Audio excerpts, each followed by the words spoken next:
Big, bold and colourful, team shooters in the vein of Team Fortress 2 have proven extremely popular in the PC gaming world. What about giving them a more melee-focused spin? That's the goal of BattleCry, a new title from the appropriately named BattleCry Studios. With bright, flat-coloured graphics, it definitely looks imposing, but whether or not it'll make waves in a genre populated by some big fan favourites remains to be seen. Here's our look at the ins and outs of this medieval fight-em-up, and what you can expect to separate it from the competition.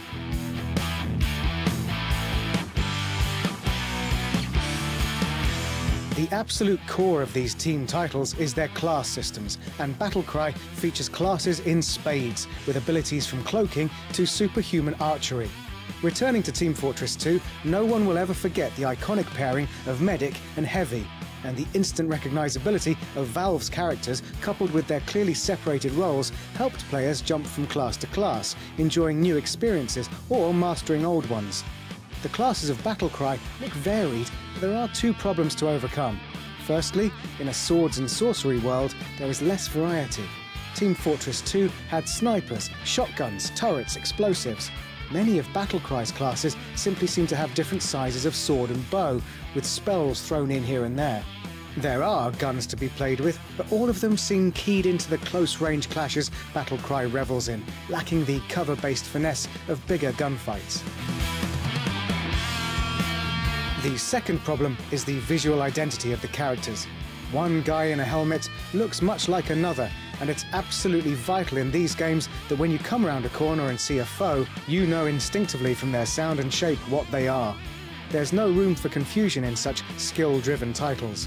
From what we've seen, one way BattleCry will try to lessen this problem is by keeping its fights up close and relatively slow.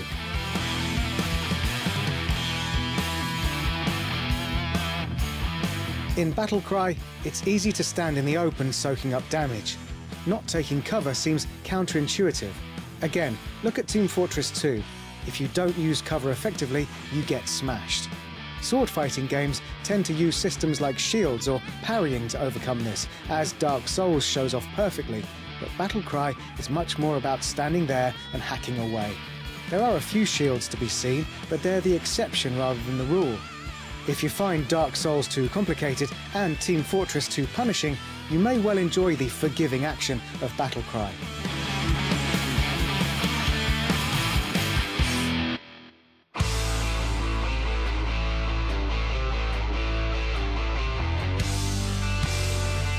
Much more interesting and inventive is the fact that different factions in BattleCry have their own set of classes to enjoy. It's not simply a matter of one set of players versus another. Instead, BattleCry looks to the popularity of games like League of Legends, where the massive variety of characters and the differences in the matchups between them create the excitement. Just as with League of Legends, this means balancing will be very complicated, so expect to see some characters simply being much stronger than others at launch before patches drop. You might think we're being a little bit harsh, but that's because these multiplayer combat genres are absolutely dominated by popular titles like those we've talked about so far. If you want to draw a Team Fortress 2 player away to BattleCry, it had better have some very smooth gameplay indeed. The fast-moving, high-octane action we've seen so far does look enticing, but we've got to be wary until we know how it feels. So, BattleCry is a very bold idea.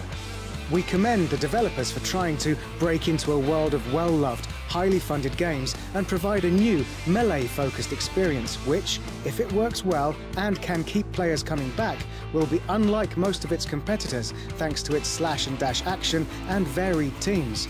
It's one to watch, but we're not getting too excited just yet.